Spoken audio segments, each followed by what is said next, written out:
After the release of the new trailer for Matt Reeves' The Batman last week, we got many new details surrounding certain plot points and the overall plan of the Riddler.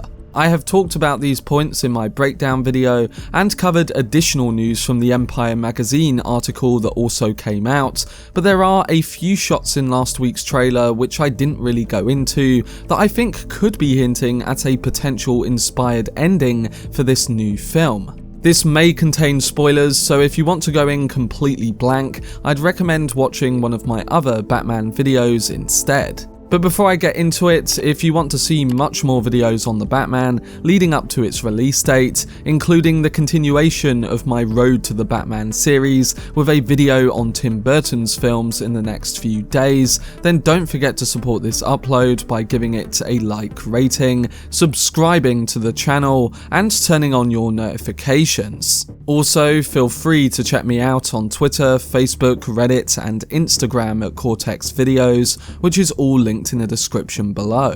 But without further ado, let's discuss the potential ending for the Batman. So while we've had varying interpretations of the Caped Crusader, all great within their differing approaches, Matt Reeves' The Batman promises to bring a new take, one that formulates at the beginning of the Vigilante's career, and one that involves him facing off against noirish villains, looking to expose the corruption of Gotham City and his history. Now, while we don't know whether this new film is going to be a success, there are extended plans for a trilogy as hinted at by the director, the producer, and Robert Pattinson. And when we look deeper at the footage in the new trailer, there is a suggestion that this is going to be much darker than ever before.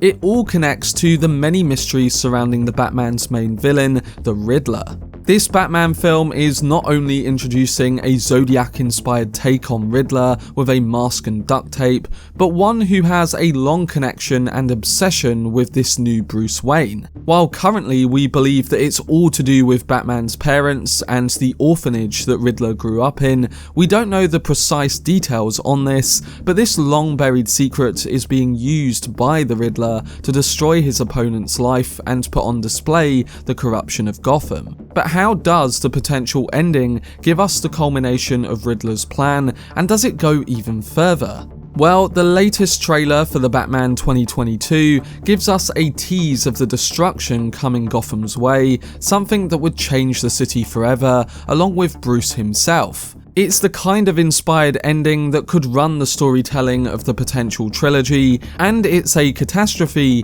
that is a reference to a huge Riddler event from the comics, one that has helped shape the current version of the character. So let's get into the specific details.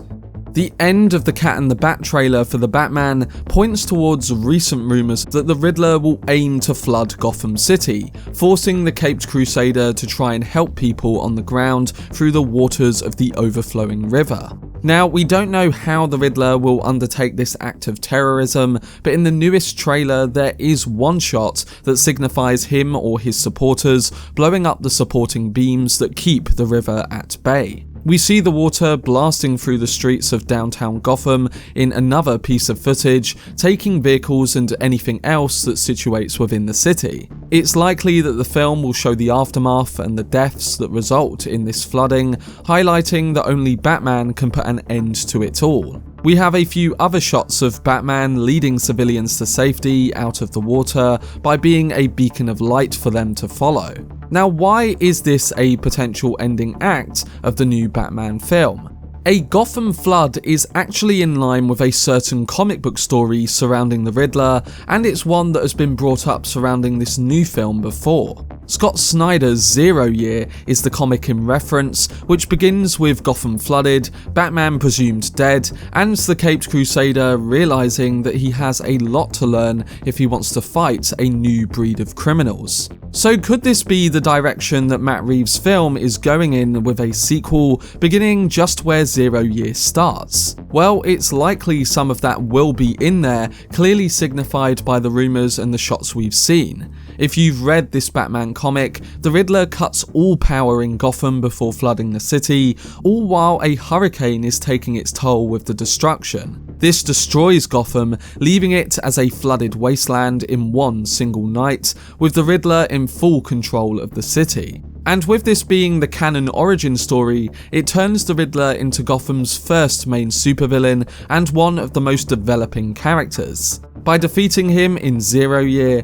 Bruce Wayne completes his transformation into Batman, the symbol of hope and justice that Gotham needs. The images of Batman in the new film, leading the citizens of Gotham through the dark flooded streets with a flare, is a reference to that very evolution that we know from the famous comic. He's transitioned from a rising yet broken vigilante into the city's light. This would also be a perfect reflection of Pattinson's line in the second trailer, where he refers to the bat symbol as a warning. It's not just a warning, it's a beacon of light in dark times. But this comic book run isn't the only influence, as Matt Reeves has linked Year One and The Long Halloween to this very project. It's using these that the director aims to take a deeper dive into Bruce Wayne's psychology, setting the story during Year 2 of his career. And in the Legends of the Dark Knight comic run, Batman deals with a Gotham that's also been flooded. So there's plenty of links, especially in the newer editions, and it would make sense for Reeves to adapt this message of Batman going from a self-made broken protagonist into the light in the sky that saves the city. This will of course be joined by surprises, and it won't be as simple as saving a city and end of movie. This is a film that is going much more into Batman as a character and his emotional state than we've ever seen before. But if you know of these comic runs and influences, you'll know that it's likely it will form the basis of the movie's ending, just updated and with twists and turns that set up this new trilogy going forward. Still, it's interesting to keep this in mind, and hopefully Matt Reeves will use it in a powerful way to convey his story and where we are going. If I had to put my own prediction on all of these inspired story beats, I would say that the end of this movie might be the fall of Gotham, one that does leave many people suspecting that Batman has died. Like the comic, he could eventually return to Gotham, don a disguise, and later become the symbol we know with an upgraded suit and tech. These characters are the foundational versions with suits that will apparently be upgraded throughout the films, so that would all link to this idea. And maybe something deeper brings him back to Gotham, linking to the conclusive events of this movie. Maybe he uncovers connections to the previously rumoured Court of Owls and the greater criminal threat beyond the Riddler. We'll have to see, but based on these influences, that would be my own prediction for where this movie could end and how it could set up the second film. What it does confirm though, is that like Christopher Nolan and Zack Snyder's films before, just because the Batman seems like it will be more reflective than the over-the-top superhero films we've seen before, it will equally be as big in scope. Having these practical shots of a river rushing through Gotham and Batman and Catwoman racing to save the city is the kind of thing you want to see from a Batman film.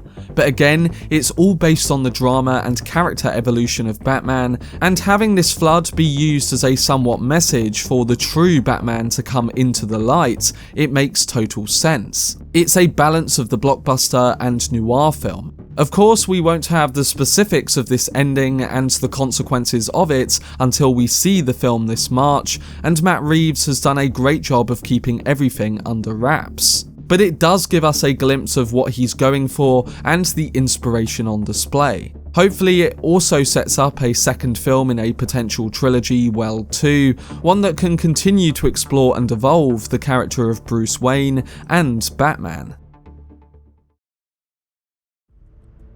But that was my discussion surrounding the potential ending for Matt Reeves' The Batman. Now, while the newest trailer did give us a lot more hints and plot points surrounding the film, I do think that there's a lot being kept under wraps regarding the story that will lead into huge reveals come the third act of this new chapter of the Caped Crusader. It will of course just be the beginning of Robert Pattinson's take on the Dark Knight, but it will end the story in this one in a complete way too. While we don't know where it's going, these hints towards the inspired flooding of Gotham do make sense based on everything we've seen or heard, and it will be interesting to watch the direction that Reeves takes. He's aiming to shake Batman to his core and all at the same time bring a huge threat to Gotham City that molds him into the Batman we know.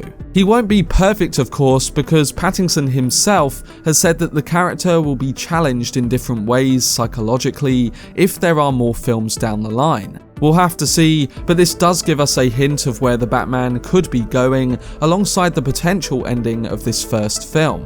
But I'm interested to hear what you guys think towards this, and whether the inspired comic ending and new footage does hint at anything to come. So let me know down below in the comment section. For more videos surrounding the Batman leading up to its release this year, then subscribe to the channel and turn on your notifications. Also, if you enjoyed this video, remember to leave a like rating and follow me on social media via the links in the description. But anyway, I hope you guys enjoyed it. I've been Cortex, and as always, make some noise.